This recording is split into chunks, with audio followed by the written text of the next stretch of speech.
Welcome. Delicious.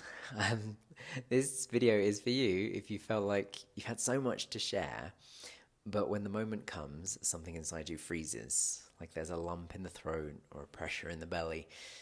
Not necessarily fear exactly, but perhaps a hesitation that whispers, don't, they won't get it, you'll be misunderstood.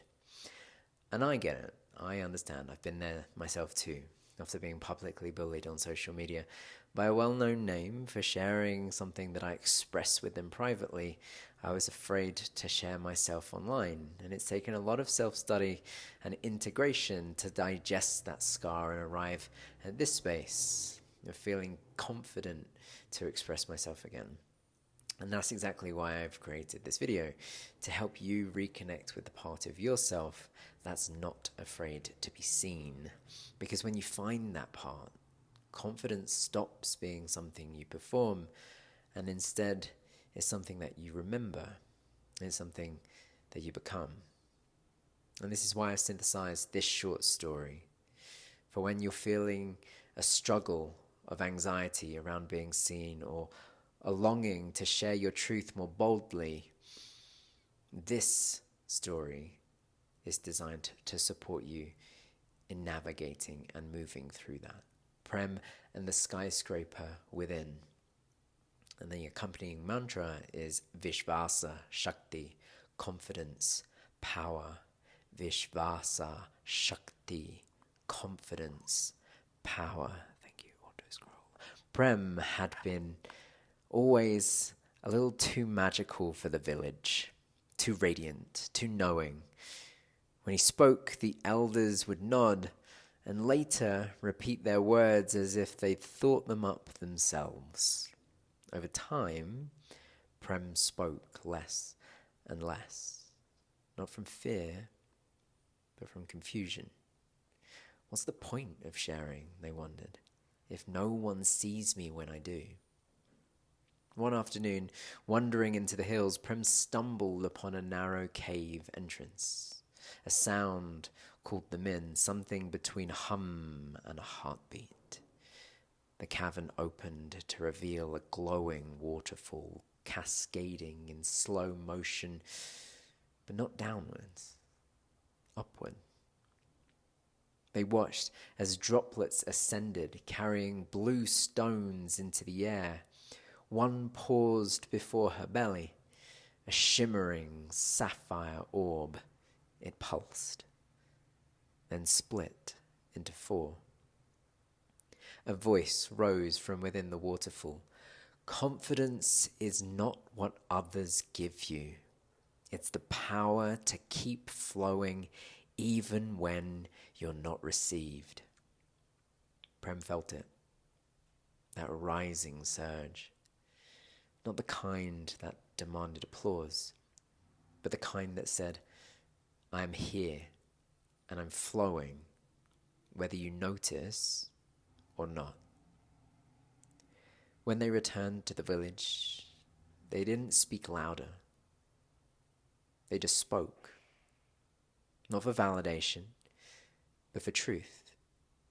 The words flowed out like the waterfall, clean, clear, confident. Viśvāsa-Śakti, confidence, power. Prem's story mirrors a pattern most of us carry. We withhold when we've been misunderstood. We dim when we've been unrecognized. In Tantra, this is called anavamala, the impurity of contraction into separateness. It's the forgetting of our divine origin, the moment we start believing we're alone in our truth. The waterfall, in contrast, represents Shakti, the sacred power that keeps flowing even when unseen. Tantric scripture, like the Spanda-Karika, reminds us, even in the absence of activity, the inner vibration remains. And this means that your expression is sacred, whether or not it's witnessed, because you witness it. Your power doesn't depend on being received. It depends on remembering that you are the river. I went through a 2+ year period of withholding my truth multiple times, keeping quiet rather than expressing myself. It felt safer to do so. This was when I had shared myself in the past with people that I'd loved, and it wasn't received well. It left a scar, one that said, keep quiet, or you'll experience pain. The truth is, that truth needs to be expressed. Otherwise, that energy gets stuck in the body, and over time, can lead to dis-ease. Having experienced grief and depression several times in my life, I can attest to this. It's having a safe space to express and the tools to communicate effectively that allows that energy to leave the body and realign to our essence nature, being in harmony with reality. What I've realized through those experiences is that expression isn't about being understood.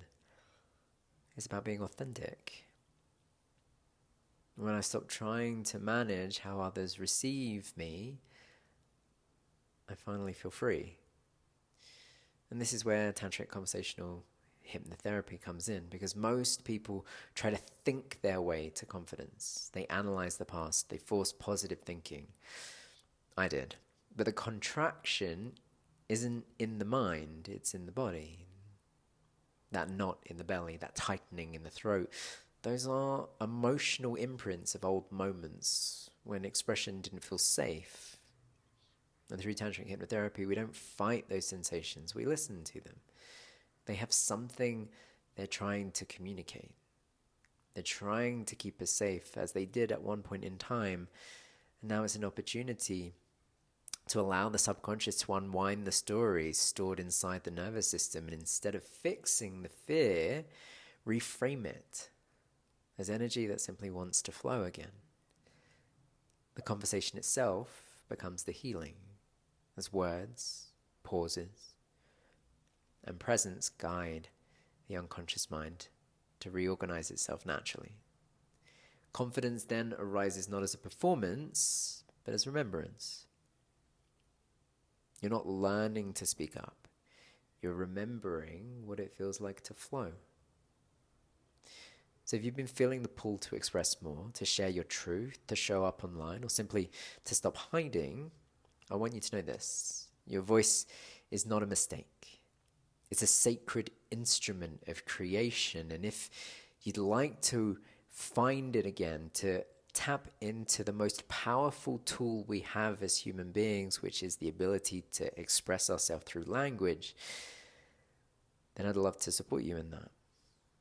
You can connect with me directly for a one-on-one Tantric Conversational Hypnotherapy. It's such a beautiful opportunity to go deeper. And it's a space where we can dissolve the old knots of suppression and rewrite the inner architecture of the mind, body with confidence. You'll get your own personal mantra based on what you've shared, and a personalized Prem story that speaks directly to you in your subconscious mind to rewrite those stories and smooth over those scars so that you can flow freely with life again. You can find a link in the description along with this week's full integration pack if you join the correspondence list. Remember, Viśvāsa-Śakti, confidence, power. Allow that mantra to reverberate through your body. Sanskrit is a beautiful language. It's said to be the language of the gods because it's designed to and does vibrate at the frequency of the thing that it points to, which is not necessarily true in English language and other languages. I've done a whole video about Sanskrit and mantra. I'll leave a link to that there, maybe, or there. I don't know which side it comes up on. We'll find out. But thank you for joining me today. May you flow like the waterfall inside you, steady, radiant, and free. And remember, the divine is not above you. It's within you. You are the dreamer awakening within the dream. Cheers. Yum.